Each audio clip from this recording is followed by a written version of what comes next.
안녕하세요. 백수를 부르는 심리학의 돈두렁입니다. 오늘은 틀림이 아니고 다름이다. 도덕성에 대한 이야기를 해보도록 하겠습니다.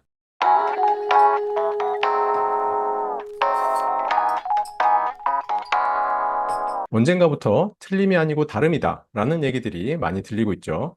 그리고 이러한 얘기가 생기게 된 이유는 여러 가지가 있겠지만 주입식 교육으로 뭔가 답을 찾는 그러한 문화들이 옳고 그름을 항상 나누었기 때문이라고 생각이 되고요.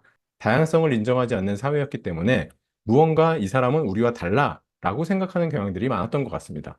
그리고 그러한 것들의 이면에는 집단주의 문화가 있는 거죠. 그리고 유교 문화로 인해서 윗사람이 얘기하면 그게 항상 맞는 거고 옳은 거다라는 식의 이야기를 하기도 했었죠. 그렇기 때문에 틀림이 아니다. 그것은 다름이다라는 얘기가 강조된 것 같습니다. 그렇다면 틀림이 아니고 다름으로 인해서 뭔가 기준의 혼란들이 생기는 것 같더라고요. 요즘에 사람들이 이런 얘기를 많이 합니다. 남에게 피해만 안 주면 되는 거 아닌가요? 법적으로 문제만 없으면 되는 거 아닌가요? 이런 식의 이야기들을 많이 하고 계시더라고요. 여러분들은 그렇다면 틀림이 아니고 다름이라고 얘기했는데 틀림에 대한 기준은 가지고 계신가요? 아니면 틀림에 대한 기준이 방금 이야기한 이 정도 선에서 여러분들은 생각을 하시나요? 콜버그라는 사람이요, 도덕성의 발달 단계를 이야기하였습니다. 이렇게 아래에서 위로 올라갈수록 점차 더 발달을 하게 되는 거고요. 먼저 전 인습 수준입니다. 1단계는 처벌과 복종의 지향인 거죠. 그래서 누군가한테 혼이 날 것 같으면 안 하고, 칭찬을 받으면 하고, 이런 양상이 되는 거죠. 그리고 2단계는 도구적 상대주의를 지향하고 있습니다. 다른 사람의 입장을 고려는 하긴 하지만 자신의 이익을 위해서 행동을 하는 사람들이 바로 여기에 해당이 될 수 있겠죠. 그 다음은 인습적 수준입니다. 3단계는 착한 아이 지향이라고 해서 인정받기 위해서 착한 아이로 행동을 하는 거고요. 이 단계부터는 동기나 의도를 중요하게 여기기 시작을 합니다. 그리고 4단계는 법과 질서 지향인데요. 사회 질서를 위해서는 법을 지켜야 되는구나 라는 것들을 판단하게 되는 겁니다. 후인습적 수준에서는 5단계에선 사회 계약적 지향이죠.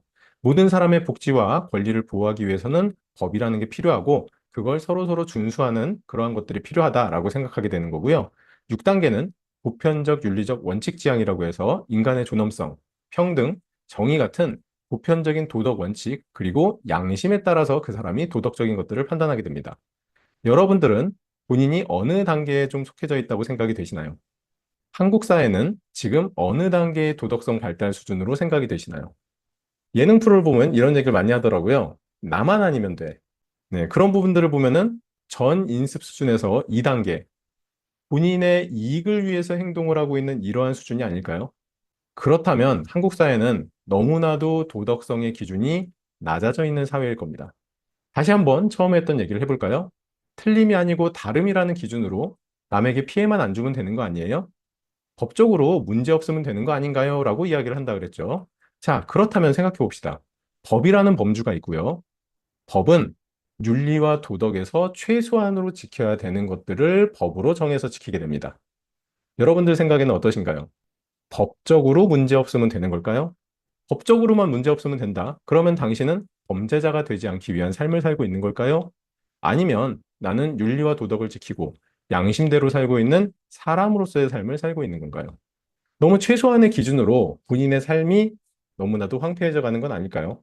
자기 자신이 자신을 느끼는 대로 남을 대한다는 것 알고 계시나요? 남을 존중하는 사람은요, 본인 스스로가 존중받을 사람이기 때문에 남도 내가 존중받는 만큼 남을 존중하는 것입니다. 그리고 내가 존중받았던 것만큼 남을 존중하게 되는 거죠.